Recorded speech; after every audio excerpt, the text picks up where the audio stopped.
Judith അധ്യായം 5. ഹോളോഫർണസിൻ്റെ യുദ്ധാലോചന.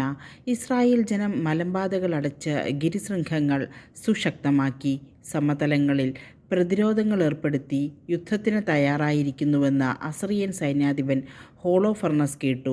അവന് കഠിനമായ കോപമുണ്ടായി.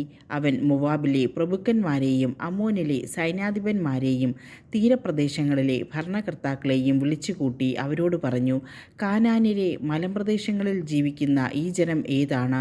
ഏതെല്ലാം നഗരങ്ങളിലാണ് അവർ വസിക്കുന്നത്? അവരുടെ സൈന്യം എത്രത്തോളം വലുതാണ്? അവരുടെ പ്രതാപവും ശക്തിയും എന്തിലടങ്ങിയിരിക്കുന്നു?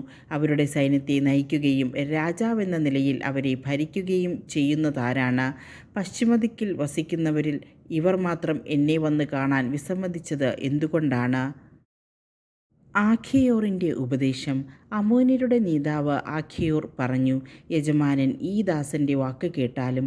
സമീപ മലമ്പ്രദേശത്ത് ജീവിക്കുന്ന ഈ ജനത്തിൻ്റെ സത്യാവസ്ഥ ഞാൻ പറയാം. ഈ ദാസൻ അസത്യം പറയുകയില്ല. കൽദായ വംശത്തിൽപ്പെട്ടവരാണ് ഈ ജനം. കൽദായിയിൽ വസിച്ചിരുന്ന തങ്ങളുടെ പിതാക്കന്മാരുടെ ദേവന്മാരെ ആരാധിക്കാൻ വിസമ്മതിച്ചതിനാൽ ഒരു കാലത്ത് അവർക്ക് മെസൊപ്പൊട്ടേമിയയിൽ പോയി താമസിക്കേണ്ടി വന്നു.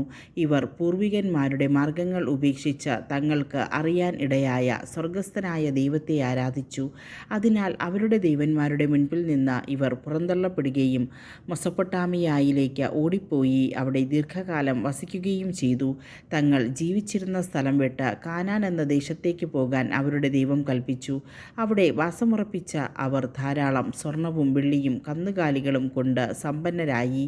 കാനാനിൽ ക്ഷാമം ബാധിച്ചപ്പോൾ അവർ ഈജിപ്തിലേക്ക് പോവുകയും ഭക്ഷണം ലഭിച്ച കാലമത്രയും അവിടെ പാർക്കുകയും ചെയ്തു. അവർ അവിടെ എണ്ണമറ്റ ഒരു വലിയ സമൂഹമായി വർദ്ധിച്ചു. അതിനാൽ ഈജിപ്തിലെ രാജാവ് അവരെ വെറുത്തു.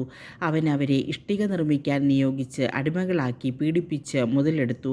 അപ്പോൾ അവർ തങ്ങളുടെ ദൈവത്തെ വിളിച്ചപേക്ഷിക്കുകയും അവിടുന്ന് തീരാവ്യാധികളാൽ ഈജിപ്തിനെ മുഴുവൻ പീഡിപ്പിക്കുകയും ചെയ്തു.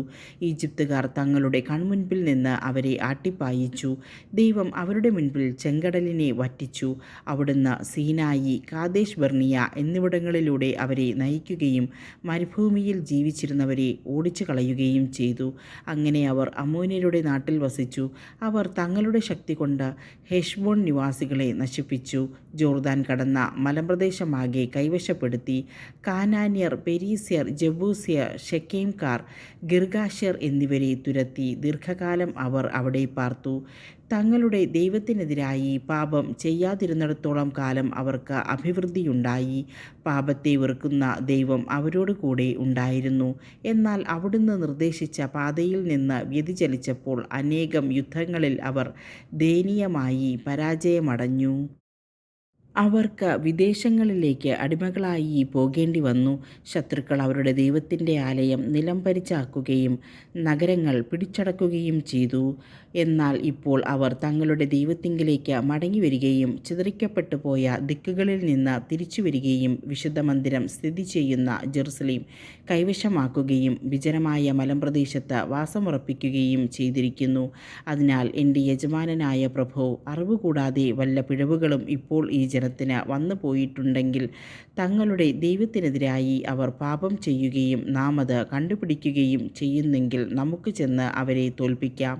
എന്നാൽ അവരുടെ ദേശത്ത് ഒരു അതിക്രമവും ഇല്ലെങ്കിൽ എൻ്റെ യജമാനൻ അവരെ വിട്ടുപോയാലും അവരുടെ കർത്താവ് അവരെ രക്ഷിക്കും. അവരുടെ ദൈവം അവരെ കാത്തുസൂക്ഷിക്കും. നാം ലോകസമക്ഷം ലജ്ജിതരാകും. ആഖിയോർ ഇത് പറഞ്ഞു തീർന്നപ്പോൾ പാളയത്തിൻ്റെ ചുറ്റും നിന്നവർ ആവലാതിപ്പെട്ടു തുടങ്ങി. ഹോളോഫർണസിൻ്റെ സേനാനായകന്മാരും കടൽത്തീരത്തു നിന്നും മോവാബിൽ നിന്നും വന്നവരും അവനെ വധിക്കണമെന്ന് നിർബന്ധം പിടിച്ചു. അവർ പറഞ്ഞു, ഇസ്രായേലിലെ ഞങ്ങൾ ഭയപ്പെടുകയില്ല. യുദ്ധം ചെയ്യുന്നതിന് ശക്തിയോ കഴിവോ ഇല്ലാത്ത ജനതയാണ് അവർ. ഹോളോഫർണസ് പ്രഭോ, നമുക്ക് കയറിച്ചെല്ലാം. അങ്ങയുടെ വൻപിച്ച സൈന്യം അവരെ ഗ്രസിക്കും.